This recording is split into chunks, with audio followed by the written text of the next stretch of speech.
தந்தை, மைந்தன், தூய ஆவியின் திருப்பெயரிலே ஆமென். ஆண்டவரை நோக்கி ஜெபம் பண்ண கடவோம்.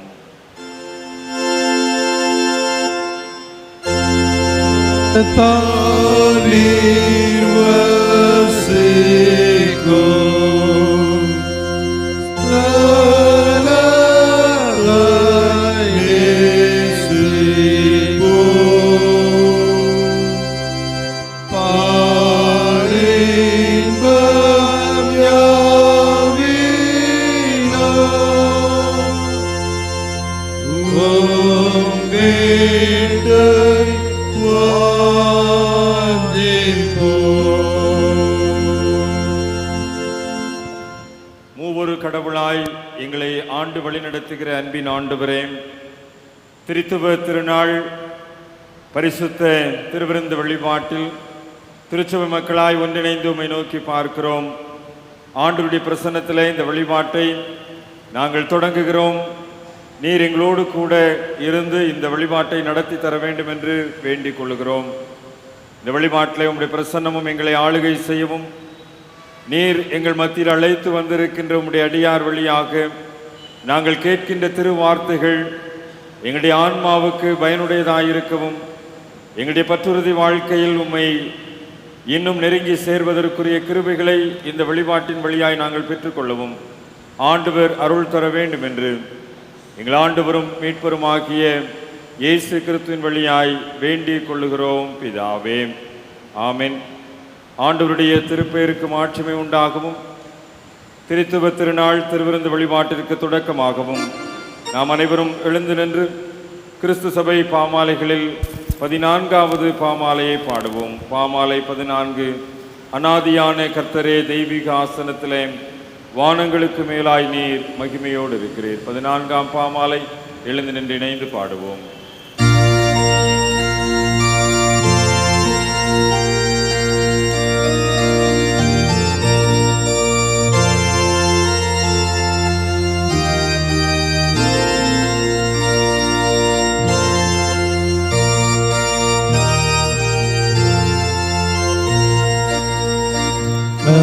அநாதியான கர்த்தரே, தெய்வீக ஆசனத்திலே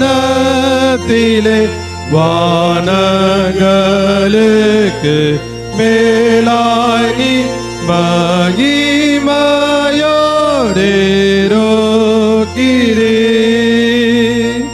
பிரதான தூதரோமோனே தமோகம் பாதமோடியே சாஷ்டாங்கமாக பணிவோம். நீ தூய தூய எண்ணுவார். அப்படியானால் தூசியும் சாம்பலுமான நாங்களும் எவ்வாறு உம்மை ஆண்டுவோம், எவ்விதமாய் ஆராதிப்போம். நீரோ உயர்ந்த வானத்தில், நாங்களோ தாழ்ந்த பூமியில் இருப்பதால் வணங்குவோம். அபயத்தோடு சேருவோம்.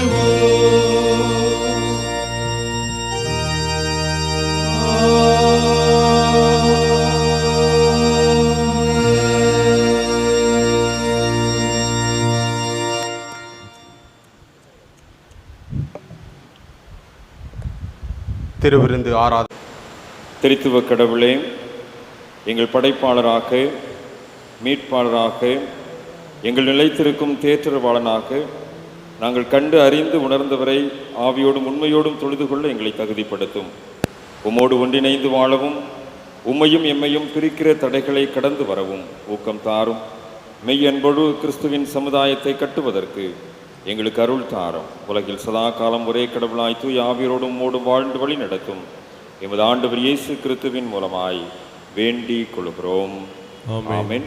காருங்கள், இந்த நாளுக்குரிய திருமறை பாடங்கள் படிக்க கேட்போம். 1ஆம் 2ஆம் திருமறை பாடங்கள் தொடர்ந்து படிக்கப்படும்.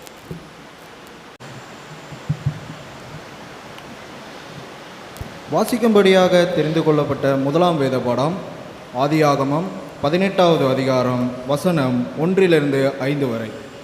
ஆதியாகமம் 18வது அதிகாரம் வசனம் 1 5 வரை. பின்பு கர்த்தர் மம்ரேயின் சமபூமியிலே அவனுக்கு தரிசனமானார். அவன் பகலிலே உஷ்ண வேளையில் கூடார வாசலிலே உட்கார்ந்திருந்து தன் கண்களை ஏறெடுத்து பார்க்கும்போது இதோ 3 புருஷர் அவனுக்கு எதிரே நின்றார்கள். அவர்களை கண்டவுடனே அவன் கூடார வாசலிலிருந்து அவர்களுக்கு எதிர்கொண்டு ஓடி தரை மட்டும் குனிந்து, ஆண்டவரே, உம்முடைய கண்களில் எனக்கு கிருபை கிடைத்ததினால் நீர் உமது அடியேனை விட்டு கடந்து போக வேண்டாம். கொஞ்சம் தண்ணீர் கொண்டு வரட்டும், உங்கள் கால்களை கழுவி மரத்தடியில் சாய்ந்து கொண்டிருங்கள். நீங்கள் உங்கள் இருதயங்களை திடப்படுத்தி கொஞ்சம் அப்பம் கொண்டு வருகிறேன். அப்புறம் நீங்கள் உங்கள் வழியிலே போகலாம். இதற்காகவே அடியேனிடம் வரைக்கும் வந்திருக்கிறேன் என்றான். அதற்கு அவர்கள், நீர் சொன்னபடியே செய் என்றார்கள். வாசிக்கும்படியாக தெரிந்து கொள்ளப்பட்ட முதலாம் வேதம் வாசித்து நிறைவாயிற்று. கடவுளே, உமக்கே மகிமை உண்டாவதாக. வாசிக்கும்படியாக கொடுக்கப்பட்ட 2வது வேத பாடம் 2 கொரிந்தியர் 13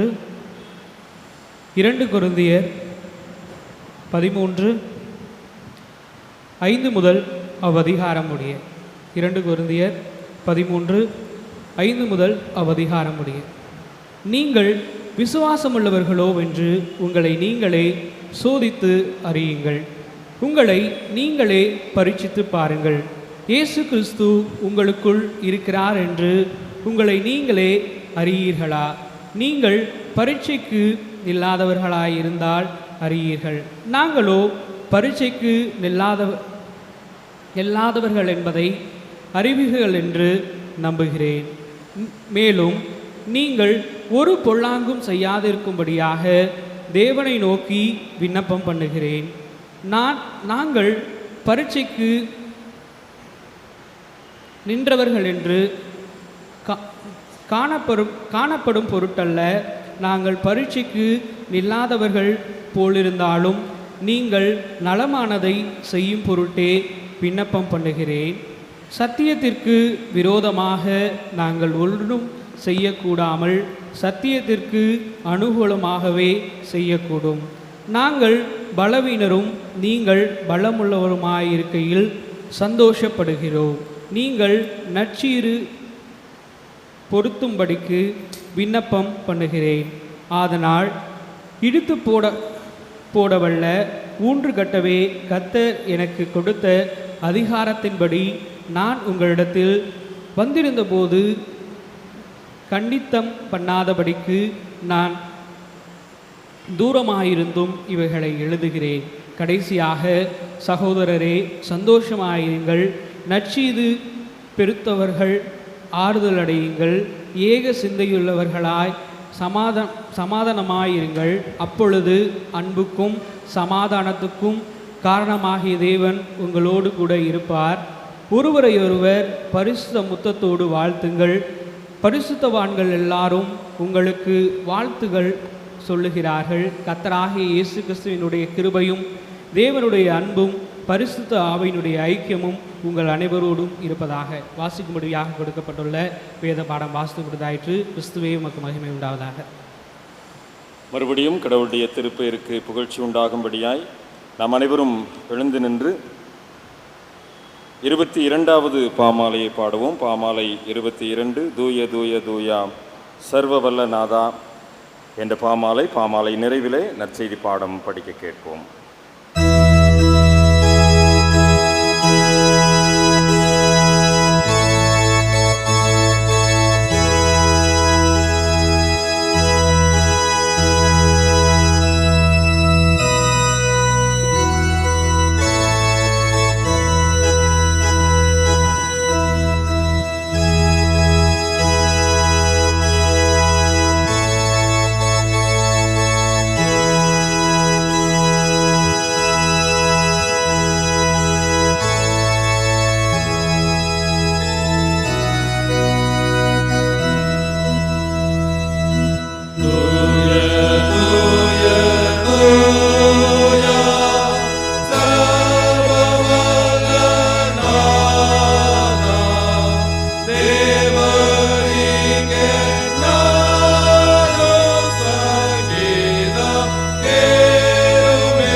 இன்றைய நாளுக்கென்று படிக்கும்படியாக தெரிந்து கொள்ளப்பட்ட நற்செய்தி பகுதி, அது தூய மார்க் எழுதின நற்செய்தி நூல் 1வது அதிகாரம் திருமொழிகள் 1-11 முடிய. மார்க் எழுதின நற்செய்தி பகுதி 1வது அதிகாரம் திருமொழிகள் 1-11 முடிய. தேவனுடைய குமாரனாகிய இயேசு கிறிஸ்துவனுடைய சுவிசேஷத்தின் ஆரம்பம். இதோ நான் என் தூதனை உமக்கு முன்பாக அனுப்புகிறேன், அவன் உமக்கு முன்னே போய் உமக்கு வழியை ஆயத்தம் பண்ணுவான் என்றும், கர்த்தருக்கு வழியை ஆயத்தப்படுத்துங்கள், அவருக்கு பாதைகளை செவ்வை பண்ணுங்கள் என்று வனாந்தரத்திலே கூப்பிடுவனுடைய சத்தம் உண்டாகும் என்றும் தீர்க்க தரிசன ஆகமங்களில் எழுதியிருக்கிற பிரகாரமாய் யோவான் வனாந்தரத்திலே ஞானஸ்தானம் கொடுத்து பாவ மன்னிப்புக்கென்று மனந்திரும்புக்கேற்ற ஞானஸ்தானத்தை குறித்து பிரசங்கம் பண்ணி கொண்டிருந்தான். அப்பொழுது யூதேயா தேசத்தார் அனைவரும் எருசலேம் நகரத்தார் யாவரும் அவனிடத்திற்கு போய் தங்கள் பாவங்களை அறிக்கையிட்டு யோர்தான் நதியில் அவனால் ஞானஸ்தானம் பெற்றார்கள். யோவான் ஒட்டகமயிர் உடையை தரித்து தன் அறையில் வார்க்கச்சையை கட்டி கொண்டவனாயும் வெட்டிக்கிளியையும் காட்டுத்தேனையும் புசிக்கிறவனாயும் இருந்தான். அவன் என்னிலும் வல்லவர் ஒருவர் எனக்கு பின் வருகிறார், அவருடைய பாதரட்சிகளின் வாரை குனிந்து அவிழ்ப்பதற்கும் நான் பாத்திரன் அல்ல. நான் ஜலத்தினால் உங்களுக்கு ஞானஸ்தானம் கொடுத்தேன், அவரோ பரிசுத்த ஆவியினால் உங்களுக்கு ஞானஸ்தானம் கொடுப்பார் என்று பிரசங்கித்தான். அந்த நாட்களில் இயேசு கலிலேயாவில் உள்ள நாசரேத்திலிருந்து வந்து யோர்தான் நதியில் யோவானால் ஞானஸ்தானம் பெற்றார். அவர் ஜலத்திலிருந்து கரையேறினவுடனே வானம் திறக்கப்பட்டதையும் ஆவியானவர் புறாவை போல் தம்மேல் இறங்குவதையும் கண்டார். அன்றியும் நீர் என்னுடைய நேசகுமாரன், உம்மில் பிரியமாய் இருக்கிறேன் என்று வானத்திலிருந்து ஒரு சத்தம் உண்டாயிற்று. படிக்கும்படியாக தெரிந்து கொள்ளப்பட்ட நற்செய்தி பகுதி படித்து நிறைவாயிற்று. கிறிஸ்துவே உமக்கே மாட்சி உரித்தாகுக.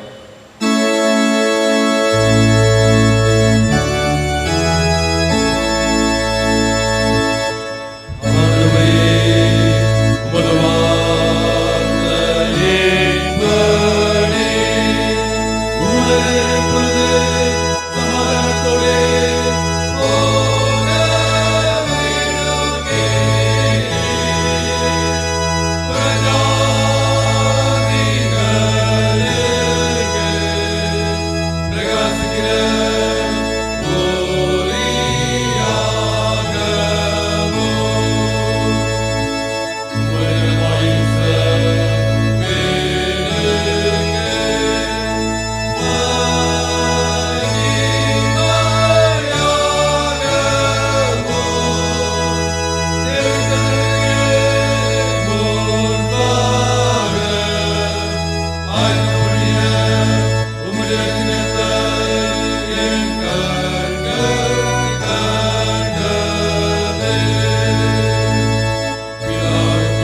கர்த்தருடைய மகிழ்விக்கும் மன்ன அவசரம் சொல்ல ஞாயிறு பிள்ளைகளே அன்புடன் அழைக்கிறேன். நீர் என்னுடைய தேசகுமாரன், உம்மில் பிரியமாயிருக்கிறேன் என்று வானத்திலிருந்து ஒரு சத்தம் உண்டாயிட்டு. Mark 1:11. And a voice came from heaven, Thou art my beloved Son, with thee I am well pleased. Mark 1:11. அன்றியும் நீர் என்னுடைய நேசகுமாரன், உம்மில் பிரியமாயிருக்கிறேன் என்று வானத்திலிருந்து ஒரு சத்தம் உண்டாயிற்று. மார்க்கு 1:11. அன்றியும் நீர் என் நேசகுமாரன், உம்மில் பிரியமாயிருக்கிறேன் என்று வானத்திலிருந்து ஒரு சத்தம் உண்டாயிற்று. மார்க்கு 1:11. அன்றையும் நீர் என்னுடைய நேசகுமாரன், உம்மில் பிரியமாயிருக்கிறேன் என்று வானத்திலிருந்து ஒரு சத்தம் உண்டாயிற்று. மார்க்கு 1:11. அன்றியும் நீர் என் நேசகுமாரன், உண்மையில் பிரியமாயிருக்கிறேன் என்று வானத்திலிருந்து ஒரு சத்தம் உண்டாயிற்று. மார்க் 1:11. அன்றியும் நீர் என்னுடைய நேசகுமாரன், உண்மையில் பிரியமாயிருக்கிறேன் என்று வானத்திலிருந்து ஒரு சத்தம் உண்டாயிற்று. மார்க் 1:11. அவனோ அன்றியும் நீ என்னுடைய நேசகுமாரன் என்று உன்னில் பிரியமாயிருக்கிறேன் என்று வானத்திலிருந்து சத்தம் உண்டாயிற்று. மார்க்கு 1:11. திருத்துவம் அன்பின் அபிஷேகம். திருத்துவ ஞாயிறு. அன்றியும் நீர் என்னுடைய நேசகுமாரன், உம்மில் பிரியமாயிருக்கிறேன் என்று வானத்தில் இருந்து ஒரு சத்தம் உண்டாயிற்று. மார்க்கு 1:11. அன்றியும் நீ என்னுடைய நேசகுமாரன், உன்மேல் பிரியமாய் இருக்கிறேன் என்று வானத்திலிருந்து ஒரு சத்தம் உண்டாயிற்று. மார்க்கு 1:11.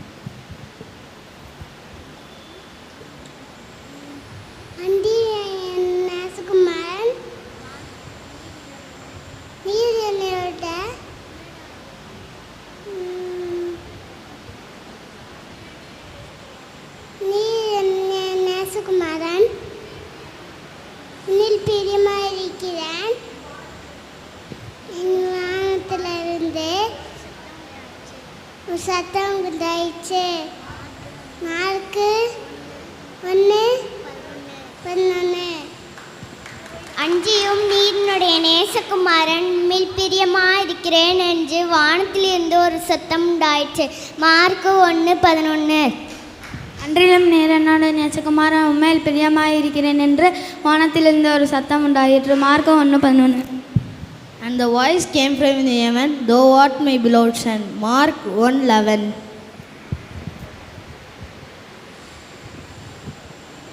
அன்றையும் நீர் என்னுடைய நேசகுமாரன், உம்மில் பிரியமாயிருக்கிறேன் வானத்திலிருந்து ஒரு சத்தம் உண்டாயிற்று. Mark 1:11. Trinity, community of love, Trinity Sunday, and your voice came from heaven. Thou art my beloved Son, with thee I am well pleased. Mark 1:11. Trinity, community of love, Trinity Sunday, and your voice came down from heaven. Thou art my beloved Son, with thee I am well pleased. Mark 1:11. அன்றியும் என்னுடைய நேசகுமாரன், உம்மில் பிரியமாயிருக்கிறேன் என்னும் வானத்திலிருந்து என்னும் சமஸ்து. Mark 1:11. அன்றியும் நீ என்னுடைய நேசகுமாரன், உன்னில் பிரியமாக நினைக்கிறேன் நீங்கள் வானத்திலிருந்து சத்தம். மார்க்கு 1:12. திரித்துவம் அன்பின் சமுதாயம். திரித்துவ ஞாயிறு. அன்றியும் நீர் என்னுடைய நேசகுமாரன், உம்மில் பிரியமாயிருக்கிறேன் என்று வானத்திலிருந்து ஒரு சத்தம் உண்டாயிற்று. மார்க்கு 1:11.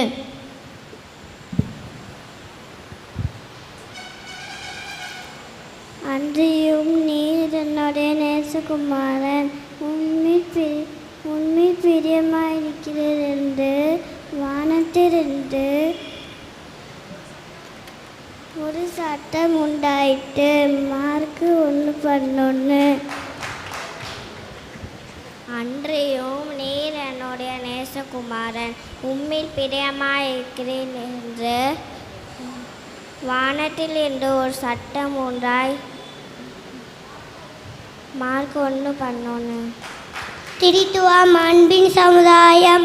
அன்றியும் நீர் என்னுடைய நேசகுமாரன் உண்மையில் பிரியமாயிருக்கிறேன் என்று வானத்திலிருந்து ஒரு சத்தம் உண்டாயிற்று. மார்க் 1:11.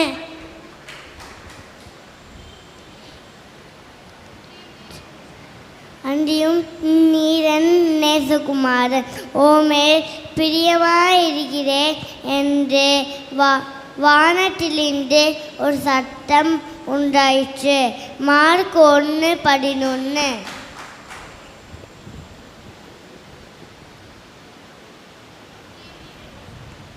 நன்றியும் உள்ள நேசகுமாரன்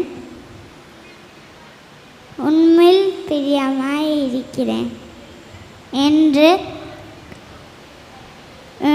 வானத்தில் இருந்து சத்தம் உண்டாயிருக்கு. Mark 1:11. A voice came from the heaven, thou art my beloved son, with thee I am well pleased. Mark 1:11. அன்றியும் நீர் என்னுடைய நேசகுமாரன் நீ உன்மேல் பிரியமாயிருக்கிறேன் என்று வானத்தில் இருந்து ஒரு சத்தம் உண்டாயிற்று. மார்க் 1:11. அன்றியும் நீர் என்னுடைய நேசகுமாரன் உம்மில் பிரியமாயிருக்கிறேன் என்று வானத்திலிருந்து ஒரு சத்தம் உண்டாயிற்று. மார்க் 1:11. அன்றியும் நீர் என்னுடைய நேசகுமாரன் உண்மையில் பிரியமாயிருக்கிறேன் என்று வானத்தில் இருந்த ஒரு சத்தம் உண்டாயிற்று. Mark 1:11. And a voice came from heaven.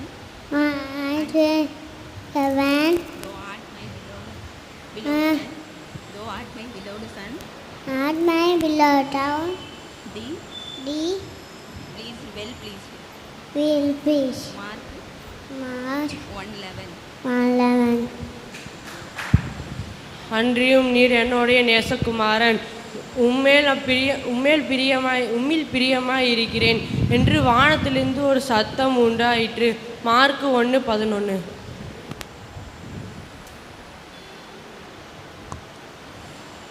அனைவரும் இணைந்து இந்த நாளுக்குரிய வசனத்தை சொல்லுவோம். திரித்துவம் அன்பின் சமுதாயம்.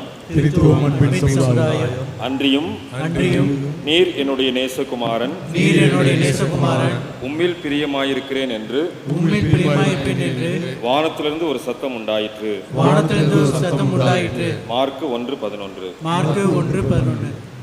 அன்பிற்குரியவர்களே, இந்த திரித்துவ திருநாள் ஞாயிற்றுக்கிழமை வழிபாட்டில் பங்கு பெறுகிற திருச்சிவ மக்களை மறுபடியும் அன்போடு கூட வாழ்த்து வரவேற்கிறேன். இந்த நாளிலும் ஆண்டவருடைய வார்த்தைகளை நம் மத்தியிலே பகிர்ந்து கொடுக்கும்படியாய் தமிழ்நாடு இறையியல் கல்லூரியிலே பேராசிரியராக பணி செய்து ஆராய்ச்சி மாணவராக தற்பொழுது திருப்பணி ஆற்றிக் கொண்டிருக்கிற அர்ப்பணி குருஸ்துரை ஐயா அவர்களை நம்முடைய மேலவாசல் தூய இம்மானுவேல் ஆலயத்தின் சார்பிலே அன்போடு கூட வாழ்த்தி வரவேற்கிறேன். அவரோடு கூட இணைந்து இந்த நாளிலே நமக்கு உதவி செய்யும்படியாக வந்திருக்கிற தமிழ்நாடு இறையியல் கல்லூரியினுடைய மாணவர்கள் பயிற்சி ஆயர்களையும் நம்முடைய மேலவாசல் இம்மானுவேல் ஆலயத்தின் சார்பில் அன்போடு கூட வாழ்த்தி வரவேற்பதிலே மகிழ்ச்சி அடைகின்றேன். இப்பொழுது நாம் ஜெப பாடலை பாடுவோம். அப்பொழுது நம்ம மத்தியிலே வந்திருக்கிற ஐயா அவர்கள் ஆண்டவருடைய வார்த்தைகளை நம்ம மத்தியிலே பகிர்ந்து கொடுப்பார்கள்.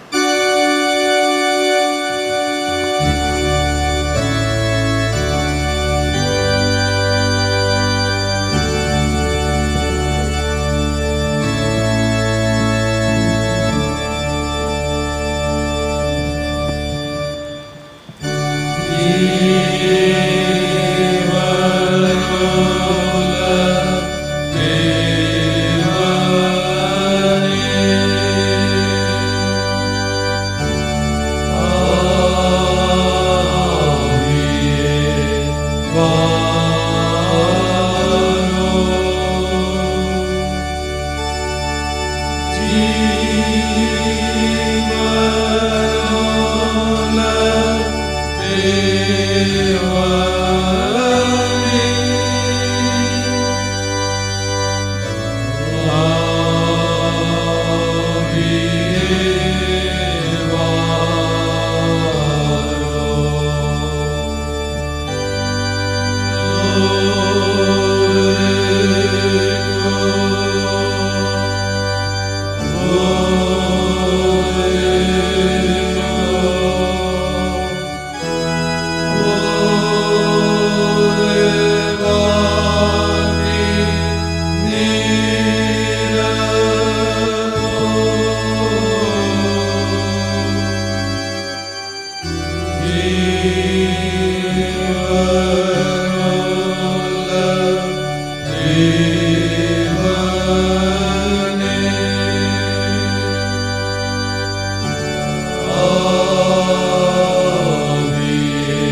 ஒரு சில மனிதர்கள் ஆண்டவருடைய சமூகத்தில் நம்மை அர்ப்பணம் செய்வோம். கடவுளுடைய பெரிய கிருபையால் இந்த வழிபாட்டில் பங்கு பெறவும் நம் ஆண்டவர் இயேசு கிறிஸ்துவனுடைய உதிரத்தையும் உடலையும் பெற்றுக்கொள்ளக்கூடிய வாய்ப்பை நாம் பெற்றிருக்கிறோம். கடவுளுடைய அளவற்ற அருள் நம்மை வாழ வைக்கிறது என்ற பற்றுறுதியோடு ஆண்டவருடைய திருவார்த்தையை கேட்பதற்கு ஏற்ற விதமாய் அவருடைய திரு சமூகத்தில் நம்மை அர்ப்பணம் செய்வோம்.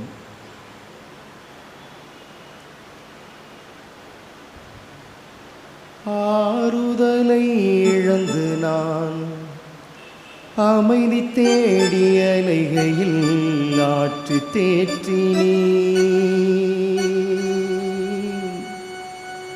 அரவணைத்தே. ஆறுதலை இழந்து நான் அமைதி தேடிய அலைகையில் ஆற்று தேற்றினே அரவணைத்தே. சார்ந்து வாழ மறந்தேன் உன் பேரன்பிலே சேர்ந்து வாழ்ந்த நீர் வருவில் இம்மானுவேலே. சார்ந்து வாழ மறந்தேன் உன் பேரன்பிலே சேர்ந்து வாழ்ந்த நீர் வருவில் இம்மானுவேலே. சேர்ந்து வாழ்ந்த நீர் வருவில் இம்மானுவேலே. நன்றி சொல்லி உன் பெயரை துதித்திடவே நாவுகள் ஆயிரம் போதாது. நன்மைகள் எத்தனை என் வாழ்விலே. நல்லவரே உன் மடியில் நான் தங்குவேன். நல்லவரே உன் மடியில் நான் தங்குவேன். தாயும் தந்தையுமாகிய நல்ல ஆண்டவரே, உம்மை நாங்கள் போற்றுகிறோம், புகழுகிறோம் சாமி. இந்த பரிசுத்தமுள்ள வழிபாட்டில் நாங்கள் பங்கு பெறவும் உம்மை பாடவும் புகழவும் நீர் கொடுத்த நல்ல வாய்ப்புக்கு நன்றி செலுத்துகிறோம். இப்பொழுதும் உம்முடைய அருளால் எங்களுக்கு கிடைக்கப்பெற்ற திருமறையிலிருந்து நல்ல சத்தியத்தை நாங்கள் கற்றுக்கொண்டு இந்த உலகத்தில் உமக்கு உப்பாக ஒளியாக வாழ அருள்தார். துதிக்கிறோம், ஸ்தோத்திரிக்கிறோம், பொறுப்படுத்தி வழி நடத்தும் இறைமகன் இயேசு கிறிஸ்து வழி வேண்டுதல் செய்கிறோம் அன்பின் நல்ல கடவுளே, ஆமென். கிறிஸ்து இயேசுவுக்குள் பிரியமான அன்புக்குரிய திருச்சபை மக்களே, உங்கள் அனைவருக்கும் மூவொரு கடவுளின் திருப்பெயரிலே அன்பின் நல்வாழ்த்துக்களை வணக்கத்தை நான் தெரிவித்துக் கொள்கிறேன்.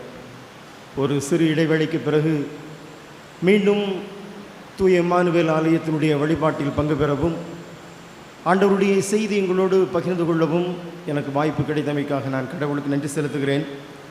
அதோடு அவ்வப்போது இந்த வாய்ப்பை எனக்கு கொடுத்து என்னை அழைத்து கொண்டிருக்கின்ற இந்த திருமண்டலத்துடைய மூத்த ஆயர்களில் ஒருவரும் இந்த திருச்சபையினுடைய ஆயரும் தலைவருமாகிய அருள் திரு ஜெஸ்லர் ஐயா அவர்களுக்கும் அருமையான ஆயிரம் அவர்களுக்கும் குடும்பத்திற்கும் என்னுடைய வாழ்த்துக்களையும் வணக்கத்தையும் தெரிவித்துக் கொள்கிறேன். சிறப்பாக இந்த நாள் வழிபாட்டிலே தமிழ்நாடு இறையியல் கல்லூரி குடும்பமாக நாங்கள் இணைந்திருக்கிறோம். அருமையான மாணவர்கள் 6 நபர்கள், அதோடு தமிழ்நாடு இறையியல் கல்லூரியில் திருச்சபை உறவுத்துறையில் பணியாற்றக்கூடிய என் அன்பு தம்பி ஜான் சக்தி, இப்படி நாங்கள் குழுவாக ஒரு குடும்பமாக இந்த வழிபாட்டில் நாங்கள் பங்கெடுத்திருக்கிறோம். எதற்காக நாங்கள் வந்திருக்கிறோம், ஏன் இப்படி வெள்ளை அங்கி தரித்தவர்கள் வரிசையாக அமர்ந்திருக்கிறார் என்பது உங்களுக்கு தெரியும். இன்னும் சற்று நேரத்தில் அதற்கான ஆயத்தங்கள் நடைபெற்று கொண்டிருக்கிறது. எனவே அந்த ஒரு சூழ்நிலையில் தான் மிக அழகாக நம்முடைய ஆயர் அவர்கள் 15 நாட்களுக்கு முன்பாகவே என்னிடத்தில் தொலைபேசியில் சொல்லி கிட்டத்தட்ட 10 நபருக்கு மேலாக நீங்கள் அழைத்து வர வேண்டும் என்று ஒரு வேண்டுகோளை வைத்தார். அந்த அடிப்படையில் தான் இந்த நாளிலே நாங்கள் உங்களிடத்தில் வந்திருக்கிறோம். மிக மகிழ்ச்சியான ஒரு நேரம். அதிலும் குறிப்பாக ட்ரினிட்டி என்று சொல்லக்கூடிய திருத்துவ ஞாயிறு, பெந்தேகோஸ்தே திருநாளுக்கு பின்வருகக்கூடிய முதலாவது ஞாயிற்றுக்கிழமை வழிபாட்டில் பங்கு பெற்று ஆண்டவருடைய செய்தி எங்களோடு பகிர்ந்து கொள்வதிலே மிக மகிழ்ச்சியான ஒரு தருணம். ஏனென்று சொன்னால், இறையியல் கல்லூரியில் படிக்கின்ற இறையியல் மாணவர்கள் தான் தியாலஜி என்று சொல்லக்கூடிய இறையியல் பாடத்தில் இந்த திருத்துவம் என்று சொல்லக்கூடிய மும்மை கடவுளை குறித்தும் அவருடைய செயல்பாடுகளை குறித்தும் மிக ஆழமாக கற்றுக்கொள்வார்.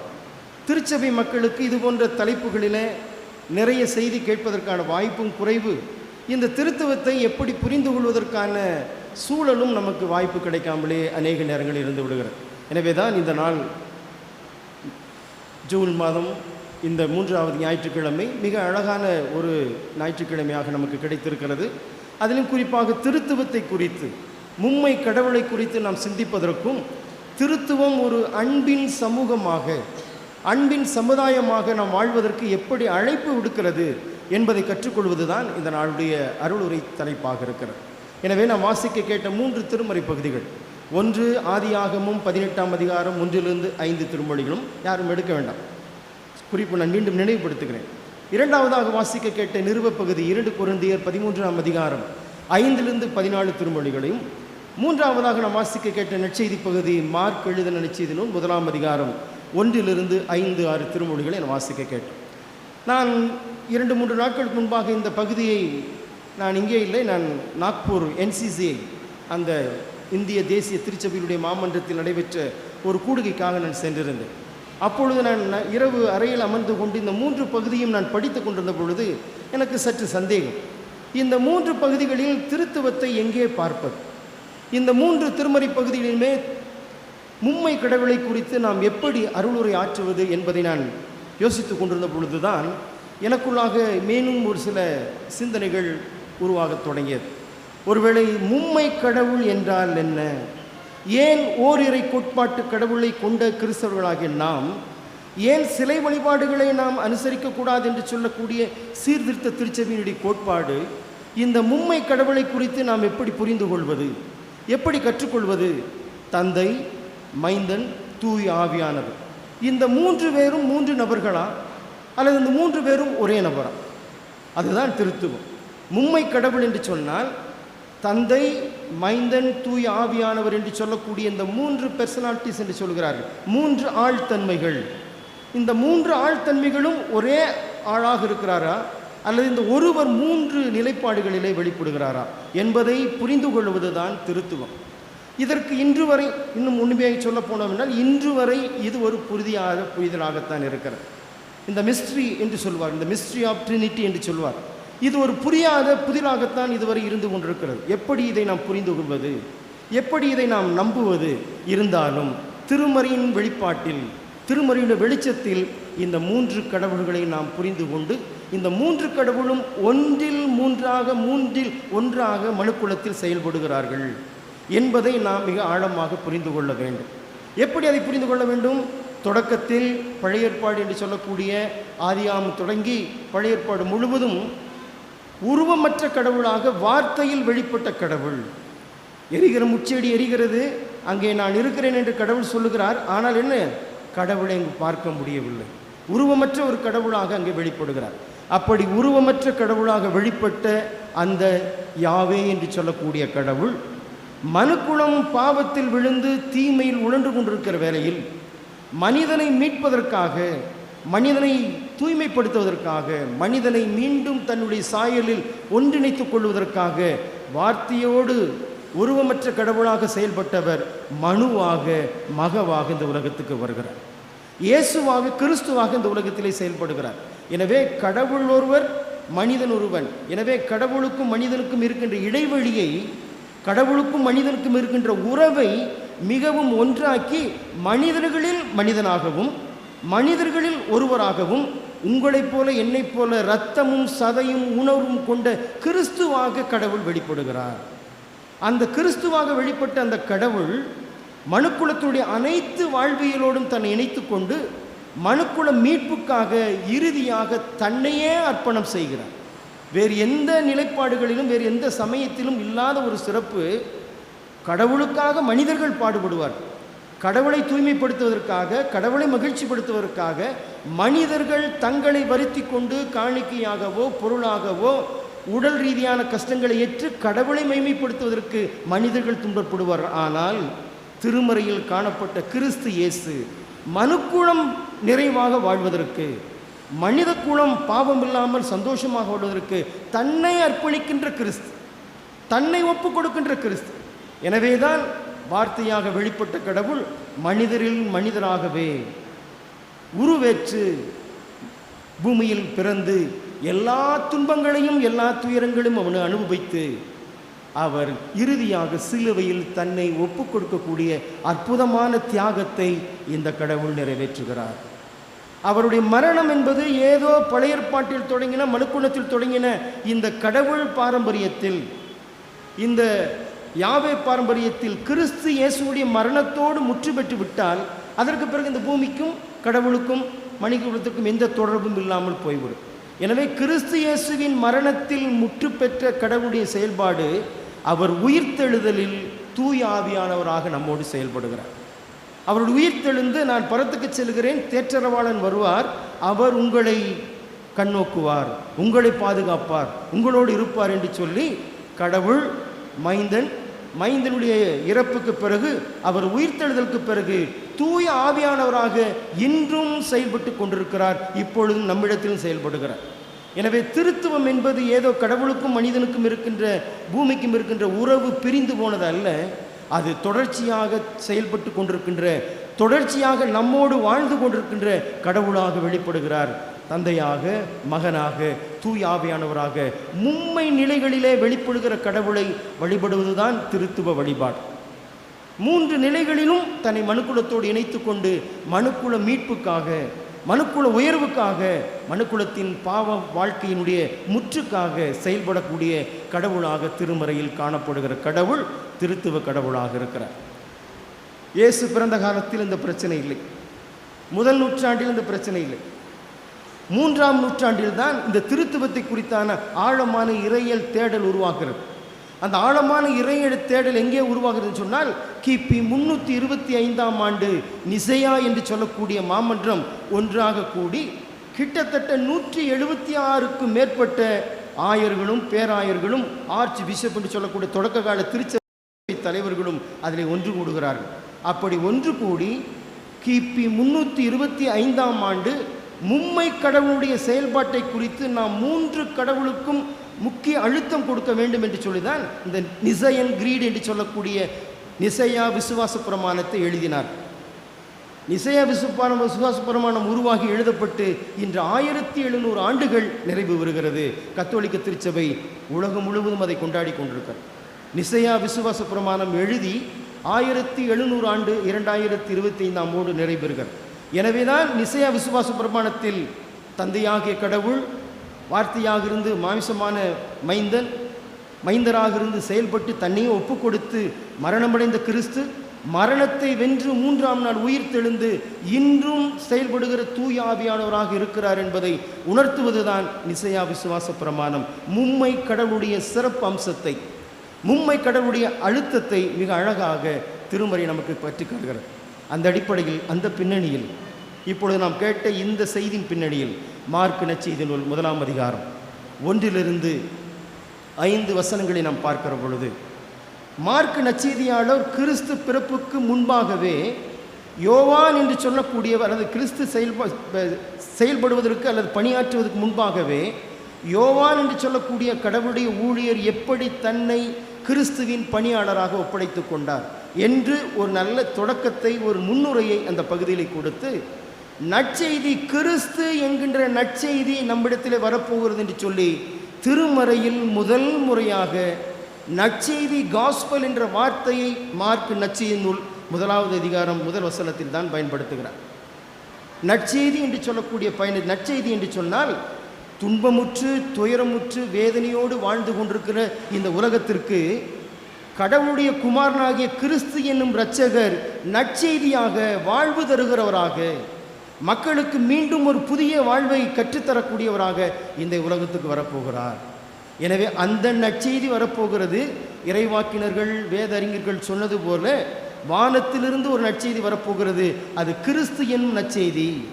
எனவே அந்த நற்செய்தியை கொண்டு வரக்கூடிய கிறிஸ்து நம்மிடத்தில் வருவதற்கு முன்பாக யூதேயா முழுவதும் வாழ்ந்து கொண்டிருக்கிற உங்களை நான் அழைக்கிறேன். நீங்கள் வந்து திருமுழுக்கு பெற்றுக்கொண்டு மனம் மாறுங்கள். நீங்கள் வந்து திருமுழுக்கு பெற்றுக்கொண்டு மனம் மாறுங்கள். ஏனென்று சொன்னால் வருகிறவர் என்னிலும் பெரியவர். அவருடைய பாதத்தில் குனிந்து அவருடைய பாதரட்சிகளை கலட்டுவதற்கு நான் தகுதியற்றவன். அவருடைய பாதத்திலே குனிந்து அவருடைய பாதரட்சியை கலட்டுவதற்கு நான் தகுதியற்றவன். வரப்போகிறவர் என்னிலும் பெரியவர். அவர் தந்தையாகிய கடவுளுடைய ஒரே குமாரனாக இந்த உலகத்துக்கு வரப்போகிறார். எனவே அவரை பின்பற்றக்கூடிய மக்களாக நீங்கள் மாற வேண்டும் என்று சொல்லி யோவான் நற்செய்தியாளர் யூதேயா பகுதியிலும் சமாரியா பகுதியிலும் வாழ்ந்து கொண்டிருந்த அநேக மக்களுக்கு திருமுழுக்கு பெருகுவதற்காக அழைப்பு கொடுக்கின்ற பகுதி தான் இந்த மார்க் நற்செய்தி நூல் 1வது அதிகாரம். அப்படி அழைப்பு கொடுக்கிற பொழுது நாசரேத் என்று சொல்லக்கூடிய கலிலேயாவின் பகுதியிலிருந்து இயேசு கிறிஸ்துவும் யோவானிடத்திலே வருகிறார். இயேசு கிறிஸ்துவும் தன்னை திருமுழுக்கு ஒப்பு கொடுக்கிறார். ஏன் இவரே கடவுளுடைய குமாரன், இவருக்கு ஏன் ஒரு ஞானஸ்தானம், இவரே கடவுளுடைய ஒரே மகன், இவரும் திருமுழுக்கு பெற வேண்டுமா என்று சொன்னால், யூதருடைய பாரம்பரியத்தின் அடிப்படையில் தண்ணீர் என்பது தூய்மை செய்யப்படக்கூடிய ஒரு சடங்கு. தண்ணீர் என்பது புதிய மனிதனாக பிறக்கக்கூடிய ஒரு வாய்ப்பு. எனவேதான் தண்ணீரில் தன்னை முழுமையாக கழுவி தான் உள்ளேயும் தூய்மை அடைந்திருக்கிறேன், வெளியேயும் நாம் தூய்மை அடைந்திருக்கிறேன். அதைத்தான் சென் அகஸ்டின் என்று சொல்லக்கூடிய இறையியலாளர் சொல்லுவார், திருமுழுக்கு என்று சொல்லக்கூடிய ஞானஸ்தானத்திற்கு உள்ளரங்கமான செயல்பாட்டுக்கு வெளியரங்கமான செயல்பாடு. ஞானஸ்தானம் என்பது என்னுடைய உள்ளான கிரியைக்கு வெளிப்படையான ஒரு அடையாளம். எனவே நான் என் உள்மனதும் என் வாழ்வும் தூய்மை அடைந்திருக்கிறது. அதற்கு அடையாளமாக இந்த தண்ணீரிலே என்னை தூய்மைப்படுத்தி நான் கிறிஸ்துவின் மந்தையில் இணைத்துக் கொள்கிறேன் என்று சொல்லி திருமுழுக்கு நமக்கு ஒரு பெரிய பற்றுறுதியை கற்றுத்தருகிறார். அதைத்தான் ஆண்டவராக இயேசுவும் இங்கே அழகாக எடுத்துக்கொள்கிறார். ஆண்டவராக இயேசுவும் யோர்தானிலே திருமுழுக்கு பெற்றுக்கொண்டவுடனேயே வானம் திறக்கிறது. மேலே இருந்து தூய ஆவியானவர் இயேசுவின் மீது இறங்குகிறார் புறாவின் வடிவில். இவரோ என் நேசகுமாரன், இவரே என் நேசகுமாரன். பலருக்கு பலவிதமான சந்தேகங்கள் இருந்தது.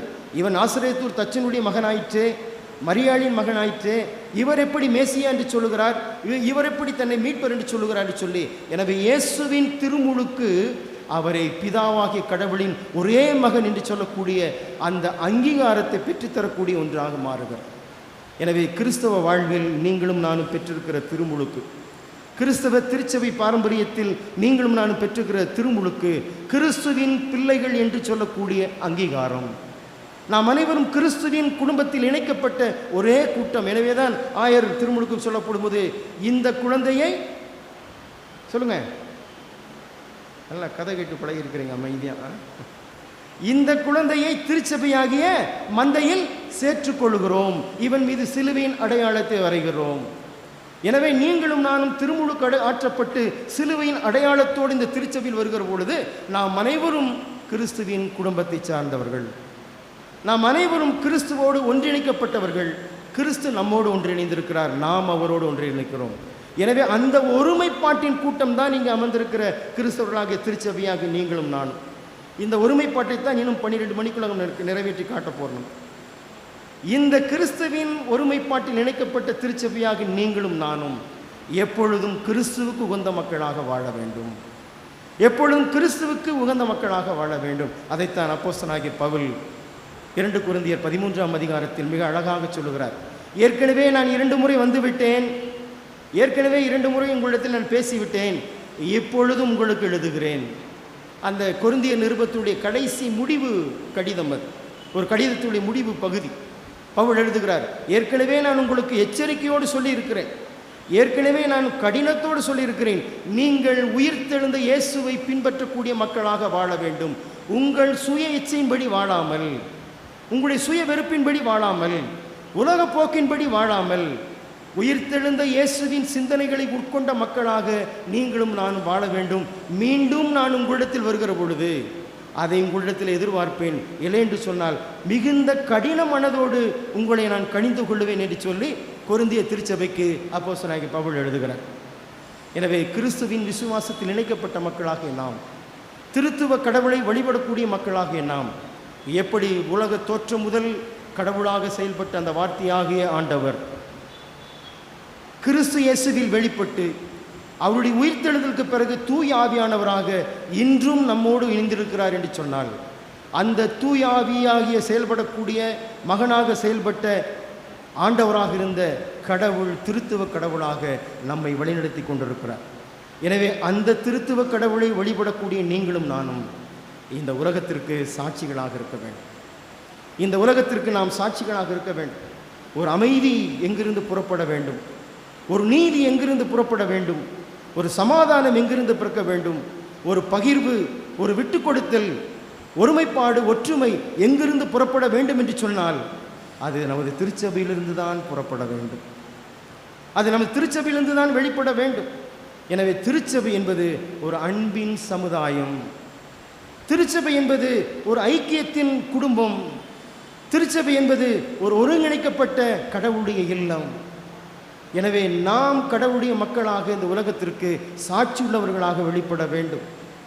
சாட்சியுள்ளவர்களாக நம்ம வாழ்ந்து காட்ட வேண்டும். நம்மிடத்தில் ஏற்றதாழ்வுகளோ, நம்மிடத்தில் பகைகளோ, நம்மிடத்தில் பிரிவினைகளோ, நமக்குள் முரண்பாடுகளோ, நமக்குள் பல்வேறு விதமான ஊழல்களோ இல்லாமல் நாம் அனைவரும் கிறிஸ்து இயேசுவின் திருப்பெயரில் திருமுழுக்கு பெற்ற ஒரு திருக்கூட்டம், நாம் அனைவரும் உண்மை கடவுளை வழங்கக்கூடிய, வரலாற்றில் செயல்படக்கூடிய, கடவுளை வழிபடக்கூடிய கிறிஸ்தவ ஐக்கியம். எனவே நாம் இந்த உலகத்திற்கு ஊப்பாக ஒளியாக வெளிப்பட வேண்டும்.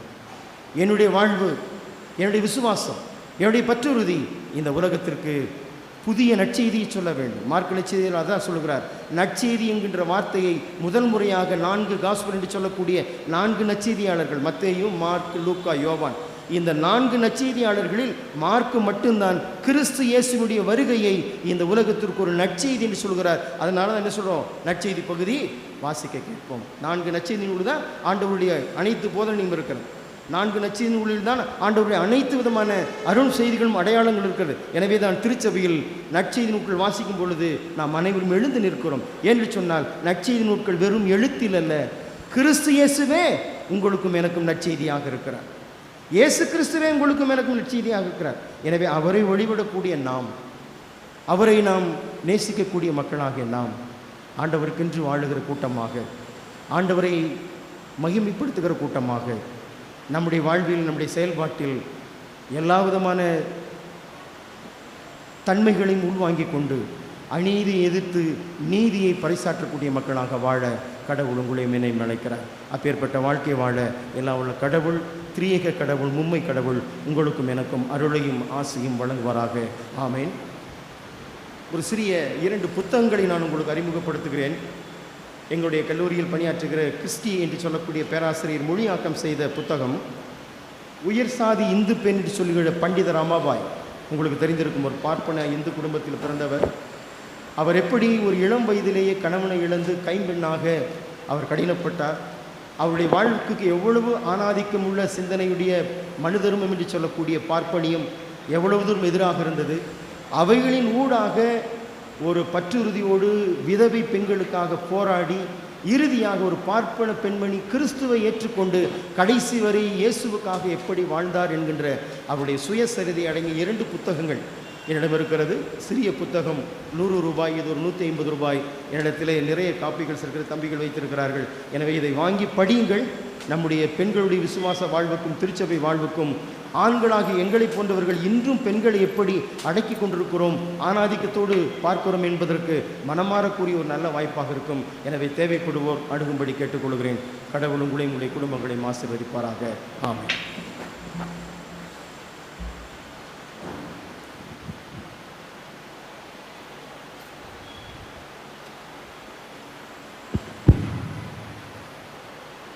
கடவுளுடைய திருவார்த்தைகளை கேட்டு நாம் அனைவரும் எழுந்து நம்முடைய விசுவாசத்தை ஆண்டவர் உங்களோடு இருப்பாராக. உங்கள் இருதயத்தை ஆண்டவரிடத்தில் உயர்த்துங்கள். நம்முடைய ஆண்டவராகிய கடவுளுக்கு தோத்திரம் செலுத்த கடவோம்.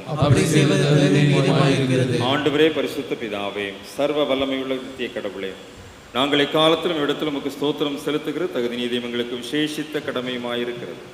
உமது குமாரனும் எங்கள் ஆண்டவருமாகிய இயேசு கிறிஸ்துவின் மூலமாக நிர்வாணங்களையும் பூமியும் இவைகள் எல்லாவற்றையும் படைத்தீர். மனிதனை உமது சாயலாக உண்டாக்கினீர். பாவத்தில் விழுந்த போது புது படைப்பின் முதற் பலனாக நீர் அவனை மீட்டுக் கொண்டீர்.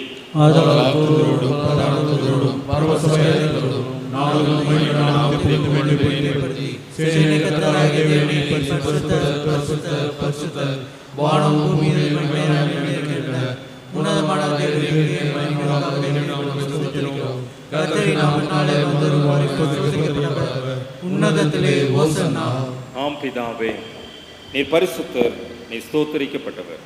தேவரின் மனிதல் உருக்கமாய் அன்பு கூர்ந்தும் ஒரே பேரான மைந்தனாகிய இயேசு கிறிஸ்து எங்கள் தன்மையை தரித்துக் கொள்ளவும் சிலுவையில் மறித்து எங்களை மீட்டுக் கொள்ளவும் அவரை தந்தருளினீரே. அவர் சிலுவையில் ஒரே தரம் தம்மை தாமே ஏகபலியாக ஒப்படைத்து அனைத்துலகத்தின் பாவங்களை நிவர்த்தி செய்வதற்கு நிறைவும் பூரணமும் போந்தமான பலியும் காணிக்கையும் பரிகாரத்தையும் செலுத்தினதும் அல்லாமல் தம் அருமையான மரணத்தை இன்றைக்கும் நினைப்புடன் நினைவை நியமித்து தாம் திரும்ப வரும்பொழுதும் நாங்கள் அதை அனுசரித்து வர முடியும் தமது பரிசுத்த நற்செய்தியில் கட்டளையிட்டு அருளினாரே. அவர் தாம் காட்டிக் கொடுக்கப்பட்ட அன்று இரவிலே அப்பத்தை எடுத்து ஸ்தோத்திரம் பண்ணி அதை பிட்டு தம்முடைய சீடர்களுக்கு கொடுத்து, நீங்கள் வாங்கி புசியுங்கள், இது உங்களுக்காக கொடுக்கப்படுகிற என்னுடைய சரீரம், என்னை நினைவு கூறும்படி இதை செய்யுங்கள் என்றார். அப்படியே போஜனம் பண்ணின பின்பு ஒரு பாத்திரத்தையும் எடுத்து ஸ்தோத்திரம் பண்ணி அவர்களுக்கு கொடுத்து, நீங்கள் எல்லாரும் இதிலே பானம் பண்ணுங்கள், இது பாவ மன்னிப்பு உண்டாகும்படி உங்களுக்காக அநேகருக்காக சிந்தப்படுகிற பொது உடன்படிக்கைக்குரிய என்னுடைய ரத்தம், இதை பானம் பண்ணும் பொழுதெல்லாம் என்னை நினைவு கூறும்படி இதை செய்யுங்கள் என்று திருவுளம் பற்றினார். ஆமென்.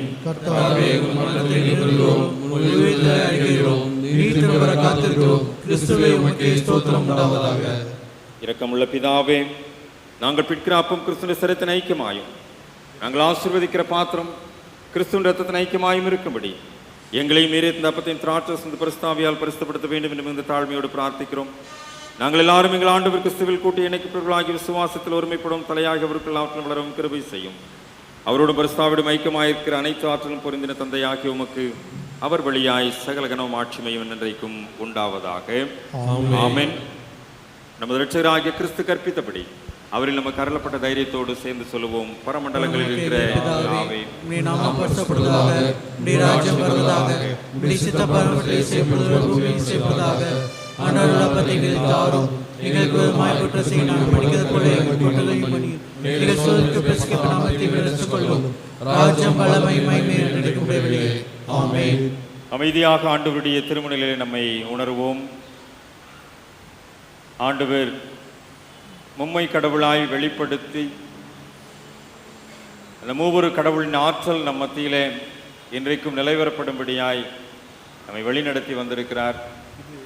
தந்தையாகிய கடவுள் தருகின்ற ஆற்றல், மைந்தனாகிய இயேசு கிறிஸ்துவினுடைய வெளிப்பாடு, நம்ம இன்றைக்கும் பலப்படுத்துகின்ற தேற்றவாளனாகிய தூய ஆவியனுடைய அருட்கொடைகள், திருவிருந்திலே பங்கு பெறுகின்ற நம்மை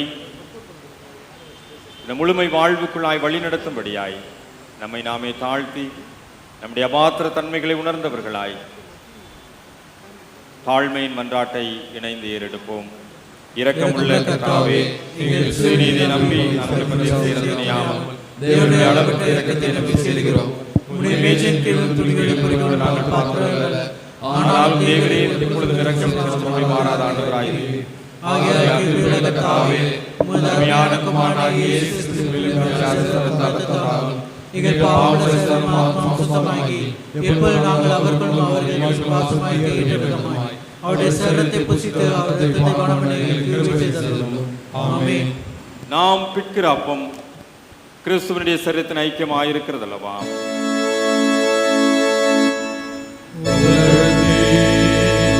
பாவத்தை சுமந்து தீர்க்கிற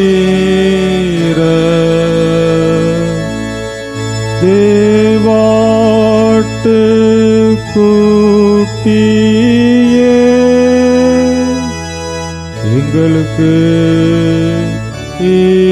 இரங்கோ. உலகத்தின் பாவத்தை சுமந்து தீர்க்கிற தேவாட்டு கூட்டியே எங்களுக்கு இரங்கோ.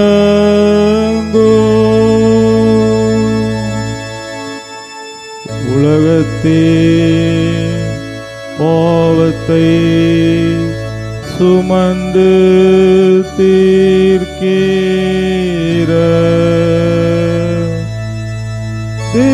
தேவாட்டு கூட்டியே உமது சமாதானத்தை தாரும்.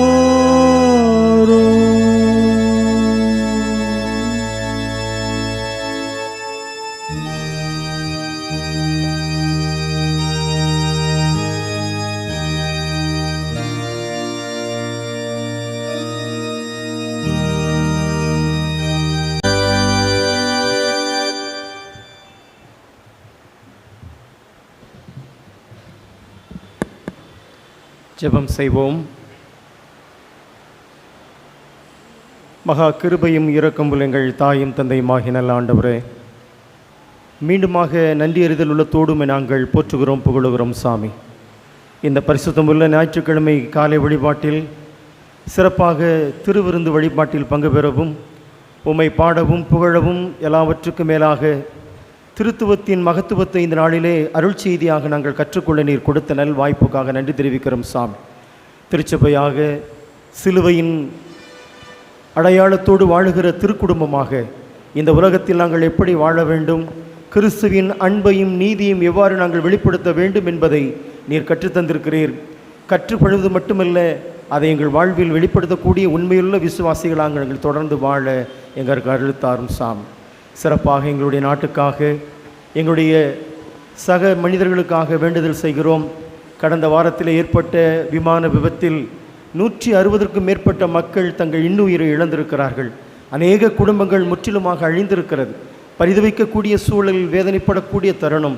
இப்படிப்பட்ட சூழ்நிலையில் மக்கள் தங்களுடைய இன்வாழ்வை இழந்து தவிக்கக்கூடிய சூழ்நிலையில், தங்களுடைய உறவுகளை இழந்து தவிக்கக்கூடிய சூழ்நிலையில் அந்த குடும்பத்தின் மக்களுக்கு தேவையான மன ஆறுதலையும் சமாதானத்தையும் எதிர்கால நம்பிக்கையும் நீர் உறுதி செய்ய வேண்டுமாய் நாங்கள் ஜெபிக்கிறோம் சாமி.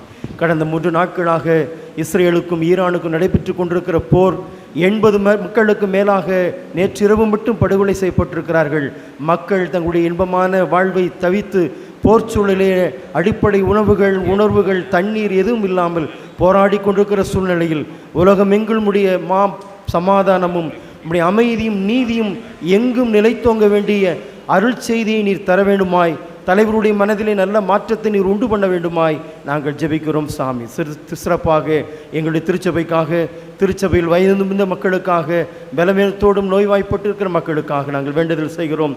ஆண்டவர் தாமே உம்முடைய அருள் நிறைந்த கரத்தை நீட்டி மக்களை தொட்டு சுகப்படுத்தி நிறைவான பூரண ஆயுசு நாட்களை கொடுத்து வயதான மக்கள் எங்கள் ஆசீர்வாதத்தின் பெற்றோர்களாக எங்கள் திருச்சபைகளிலே குடும்பங்களிலே நீடூடி வாழும்படியாக அருள் வேண்டி நாங்கள் மன்றாடுகிறோம் சாமி. திருமணத்திற்காக ஆயத்தப்படுகிற மக்கள், குழந்தைக்காக ஏங்கி கொண்டிருக்கிற மக்கள், வேலை வாய்ப்புகளுக்காக காத்து கொண்டிருக்கிற மக்கள், இன்னும் புதிய கல்வி ஆண்டில் புதிய படிப்புகளை சேர்ந்து தங்களுடைய எதிர்காலத்தை உறுதி செய்யக்கூடிய மாணவ செல்வங்கள் அனைவருக்காக நாங்கள் வேண்டுதல் செய்கிறோம். ஆண்டவர் தாமே அவரவருக்கு தேவையான அனைத்து விதமான கிருபைகளையும் வரங்களையும் கொடுத்து எதிர்காலத்தின் சமாதானமாக மகிழ்ச்சியாக அனைவருக்கும் நீர் மாற்றி தர வேண்டுமாய் கெஞ்சுகிறோம். எல்லாவற்றுக்கும் மேலாக எங்களுடைய திருமண்டலத்திற்காக, திருமண்டலம் முழுவதும் இன்று நடைபெறுகிற தேர்தலுக்காக நாங்கள் நன்றி தெரிவிக்கின்றோம். போட்டி மனப்பான்மையோடும் வெறுப்புணர்ச்சியோடும் பகைமை உணர்ச்சியோடும் இதில் நாங்கள் அணுகாமல், இது ஒரு ஜனநாயக கடமை. மக்கள் ஆண்டவருக்கென்று தொண்டாற்றுவதற்கு தங்களை முன்னிறுத்தி இருக்கிறார்கள். எனவே நீதியோடும் அன்போடும் சமாதானத்தோடும் ஐக்கியத்தோடும் இருக்கின்ற நல்ல தலைவர்களை நாங்கள் தேர்ந்தெடுப்போம். அது ஒரு விசுவாச வாழ்க்கையின் வெளிப்பாடு, ஒரு சாட்சியம் நிறைந்த வாழ்வு என்பதை நாங்கள் உணர்ந்து எங்களுடைய வாக்குகளை நல்ல மனிதர்களுக்கு எடுத்து சென்று அவர்களை உம்முடைய திருப்பணிக்கென்று ஆயத்தப்படுத்தக்கூடிய பணியை நாங்கள் தொடர்ந்து செய்ய அருள் தாரும். எந்த பிரச்சனைகளோ எந்த தடைகளோ எந்த மனஸ்தாபங்களும் ஒன்றும் ஏற்படாதபடி இன்று நடக்கின்ற இந்த தேர்தல் மிகவும் ஜனநாயகப்படி நடந்து நல்ல மனிதர்கள் உடைய ஊழியத்தை செய்ய அவர்களை அழைத்து வர வேண்டுமாய் ஜெபிக்கிறோம் சாமி. எங்கள் ஆயருக்காக, அவருடைய திருப்பணிக்காக, ஆயருடைய குடும்பத்திற்காக, இன்னும் இந்த திருச்சபையில் இருக்கின்ற ஒவ்வொரு குடும்பத்தின் மக்களுக்காக வேண்டுதல் செய்கிறோம். எல்லா மக்களுக்கும் தேவையான சுக வாழ்வையும் வாழ்வுக்கு தேவையான நல்ல ஆதாரங்களையும் நீர் கொடுத்து மக்களை நீர் மகிழ்ச்சியோடு வழிநடத்த வேண்டும் என்று நாங்கள் ஜெபிக்கிறோம். இந்த திருச்சபை வழிபாட்டை முடித்து உலகத்திற்குள்ளாக நாங்கள் செல்லுகிற பொழுது எங்கள் ஆண்டவர் இயேசு கிறிஸ்துவை எங்கள் வாழ்வில் வெளிப்படுத்தக்கூடிய மக்களாக தொடர்ந்து நாங்கள் வாழ வளர அருள் தாரும். மீண்டும் ஒரு பரிசுத்தமுள்ள வழிபாட்டை நாங்கள் சந்திக்கிற வரை நம்முடைய மாறாத பிரசன்னம், அன்பு, ஐக்கியம் எங்கள் வழிநடத்தட்டும். துதிக்கிறோம், ஸ்தோத்திரிக்கிறோம், பொறுப்படுத்தி வழிநடத்தும். இவை அனைத்தையும் எங்களுக்காக மரித்து உயிர்த்தெழுந்த ஆண்டவர் இயேசு கிறிஸ்துவின் வழி வேண்டுதல் செய்கிறோம் எங்கள் நல்ல கடவுளே. எல்லா புத்திக்கு மேலான தேவ சமாதானம் உங்களோடு இருந்து நீங்கள் தேவனையும் அவருடைய குமாரனாகி நம்முடைய நாதர் இயேசு கிறிஸ்துவை பற்றிய அறிவிலும் அன்பிலும் நிலைத்திருக்கும்படி உங்கள் இருதயத்தையும் சிந்தனையும் காக்க கடவுது. பிதா, குமாரன், பரிசுத்தாவியாகிய சர்வ வல்லமை பொருந்திய தேவனுடைய ஆசீர்வாதம் உங்களுக்குள்ளே இருந்து எப்பொழுதும் உங்களோடு நிலைத்திருக்க கடவுது.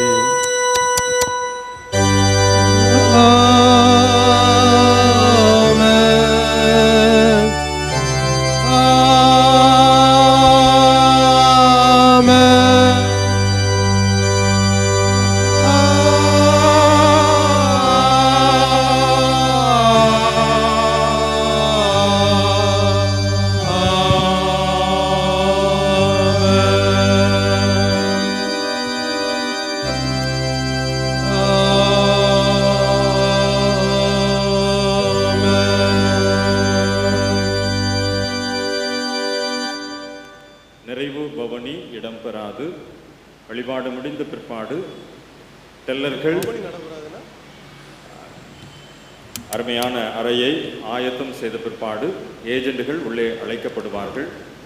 ஏஜெண்டுகளுக்குரிய ஆலோசனைகள் சொன்ன பிற்பாடு வாக்குப்பதிவு தொடங்கும் என்று அறிவிக்கப்பட்ட பிற்பாடு வாக்குப்பதிவிற்காக நீங்கள் அறைக்குள் வரும்படி அன்போடு கூட கேட்டுக்கொள்கின்றேன். தயவு செய்து வயதானவர்களுக்கு, இயலாதவர்களுக்கு முன்னுரிமை கொடுத்து அவர்கள் முதலில் வாக்குப்பதிவு செய்வதற்கு இடமளிக்குமாறு மிகவும் அன்போடு கூட கேட்டுக்கொள்கின்றேன். மறுபடியும் அன்போடு நினைவுபடுத்துகிறேன், ஆலயம் பரிசுத்தமானது. ஆகவே தேவையற்ற விவாதங்களை ஆலயத்திற்குள் வைத்து கொள்ளாமல் மிகவும் கண்ணியத்தோடு இந்த தேர்தல் நடைமுறைகளிலே திருச்சபை மக்கள் உங்களை அர்ப்பணிக்க மிகவும் அன்போடு கூட கேட்டுக்கொள்கிறேன். வழிபாட்டின் நிறைவு பாடலாக 194வது பாமாலை பாடுவோம். பாமாலை 194 தூய பந்தி சேர்ந்த கைகள் என்ற பாமாலையை பாடுவோம். 3 சரணங்களையும் பாடின பிற்பாடு ஆண்டவருக்கு நன்றி செலுத்தி வழிபாட்டை நிறைவு செய்வோம். நிறைவு பவனி இடம்பெறாது.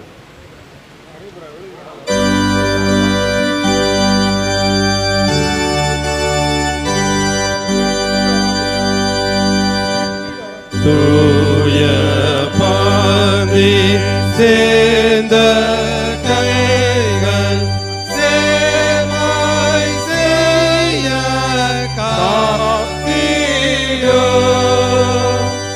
தூய தோனி கேட்ட சேவை தீங்கோரல் கேளாமலோ, தூய தூய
என் ஆத்துமாவே கர்த்தரை ஸ்தோத்திரி. என் முழு உள்ளமே அவருடைய பரிசுத்த நாமத்தை ஸ்தோத்திரி. என் ஆத்துமாவே கர்த்தரை ஸ்தோத்திரி. அவர் செய்த சகல உபகாரங்களை மறவாதே. ஆமென். கர்த்தர் உங்களோடு இருப்பாராக. தேவ சமாதானத்தோடு செல்ல கடவோம். கர்த்தருடைய நாமத்தினாலே ஆமென். ஆமென். வெராண்டாவையும் உதவியாளர்கள் ஒழுங்கு செய்வதற்கு ஒத்துழைக்கும்படி அன்போடு கூட கேட்டுக்கொள்கிறேன். நன்றி.